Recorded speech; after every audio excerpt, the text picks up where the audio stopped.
একদিকে হলো আঙুর আর অন্যদিকে কিশমিশ। দেখতে গেলে এই দুটোই সবারই খুব প্রিয়, শিশু হোক, যুবক হোক বা কোনো বৃদ্ধ ব্যক্তিই হোক না কেন। আর দেখতে গেলে এই কিশমিশ এটা আঙুর থেকেই আসে, তারই অন্য একটি রূপ।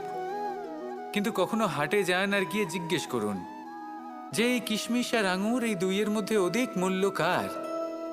আপনিও নিশ্চয়ই জানবেন যে কিশমিশের মূল্য আঙুরের থেকে অনেক গুণ বেশি। এবার এরকম কেন হয়? এর পেছনে কি কারণ থাকতে পারে? একদিকে হলো সেই আঙুর যা টাটকা অবস্থায় গাছ থেকে পেড়ে খাওয়া যায়, আর অন্যদিকে হলো কিশমিশ যাকে মাসের পর মাস রোদে ফেলে রাখা হয়। একদিকে আঙুর যা কিনা অত্যন্ত রসালো, আর কিশমিশে কোনো রসই নেই। একটি হলো অত্যন্ত কোমল এবং সুন্দর,